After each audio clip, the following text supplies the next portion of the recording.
Hello hi guys, അസ്സലാമലൈക്കും.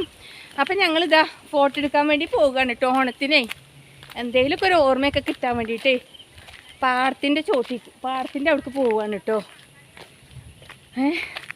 പോകുമ്പേ കുറേ നടക്കാനുണ്ട് കേട്ടോ. ഡബത്തടുത്തി കൂടി ഇങ്ങനെ നടക്കാതാ മുന്നിലുണ്ട്, ഓലൊക്കെ നടക്കുന്നുണ്ട്. ഓലപ്പം നടന്നിട്ട് എനിക്ക് എത്തുന്നില്ല കേട്ടോ, സാഹസം കിട്ടുന്നില്ല. കാരണം എനിക്ക് ഓല അത്ര ഓടാനില്ലതില്ല. ഡബർത്തോട്ടത്തിൽ കൂടിയാണ് കേട്ടോ ഈ ഒരു പോക്ക്. കുറേ ഡബർത്തോട്ടാണ് കേട്ടോ, വലിയ ഡബർത്തോട്ടാണ്. അപ്പം സംഭവം എങ്ങോട്ടാണ് പോണേന്നൊന്നും അറിയില്ല. ഫസ്റ്റ് മുന്നിൽ പോണൊരു മഞ്ഞേനില്ലേ, ആ മഞ്ഞേനാണ് കേട്ടോ ഇവിടേക്ക് വരെ എത്തിച്ചിരിക്കണേ. പോയി നോക്കട്ടെ എന്താണ് അവിടെയെന്ന്. ഞങ്ങളെ കഷ്ടപ്പെട്ട് ഇതാബന് കൊടുത്തിട്ട് ഇവിടെ വരെ എത്തിച്ചു. ഫോട്ടോ എടുക്കാനുള്ള സ്ഥലമുണ്ട് പറഞ്ഞിട്ട് ഇവിടെ എത്തിച്ചിട്ടുണ്ട് കേട്ടോ. കണ്ടോ, മോന് കൊയങ്ങിയിട്ടുണ്ടേ. എന്താന്ന് ഒരുപാട് ഞങ്ങൾ നടത്തിക്കൊണ്ട് നിൽക്കുക. ഓണം വൈബ് എടുക്കാൻ വേണ്ടി പോയത്. അവിടെ ഫോട്ടോസും കാര്യങ്ങളൊക്കെ ഉണ്ട് കേട്ടോ, കണ്ടാ.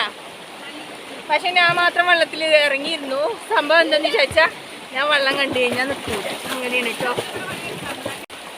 എല്ലാവർക്കും ഫോട്ടോസും കാര്യങ്ങളും എടുക്കാൻ വേണ്ടി വന്നതാ 3 ആൾക്കാർ കേട്ടോ. പക്ഷെ ഫോട്ടോ ഒന്നും ശരിക്കും കിട്ടിയില്ല.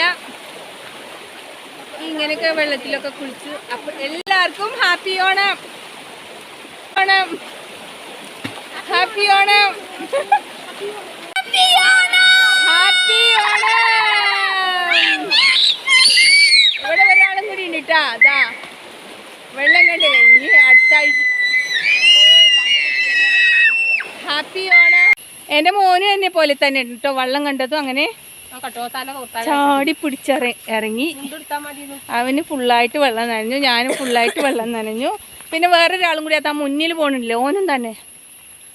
ഓനാണ് ഞങ്ങളെ ടിപ്പു സുൽത്താൻ്റെ എന്തൊക്കെയൊരു ബ്രിട്ടീഷുകാരെ എന്തൊക്കെയൊരു സ്ഥലമുണ്ട് പറഞ്ഞിട്ട് കൊടുത്തിട്ടേ ഈ വെള്ളത്തിൽ അങ്ങനെയൊക്കെയാണ് കേട്ടോ. എന്താന്നോ ആളുകൂട്ട് കണ്ടോ അവിടെ ചെല്ലണം. ഇതൊരു കയറിയാലാണത്. പക്ഷെ ആ വള്ളത്തിന്റെ ഇടയിൽ കൂടെ നമ്മൾ എങ്ങനെ കയറുക? ഒലിവ് ഉണ്ടാവും പോരെ. ഇനിയിപ്പോൾ ഏതായാലും ഇപ്പോൾ അയ്യോ ഇനി നമുക്ക് ബൈക്ക് എടുത്തിട്ട് അപ്പുറത്ത് കൂടി വരണം. അപ്പോൾ ഗൈസ് ഞങ്ങൾ ഇങ്ങനെയൊക്കെയാണ് കേട്ടോ. ഞങ്ങൾ അങ്ങനെ സാരിയും കൈ പിടിച്ചിട്ട് ഞങ്ങൾ അങ്ങനെ അതാ വന്നതും ചായ കുടിക്കാണ് കേട്ടോ. അപ്പോൾ വരുന്ന വഴിക്ക് തന്നെ മണ്ണാർക്കാട് പോയിട്ട് നല്ല ചിക്കൻ്റെ പക്ക അവിടെയാണ് കേട്ടോ. അത് ഇതിൻ്റെ ഉള്ളിൽ ചിക്കനാണ് കേട്ടോ. അതാണ്ടോ ചിക്കൻ്റെ എല്ലോള. അപ്പോൾ ഞാൻ ചായ കുടിച്ചിട്ട് കേട്ടോ.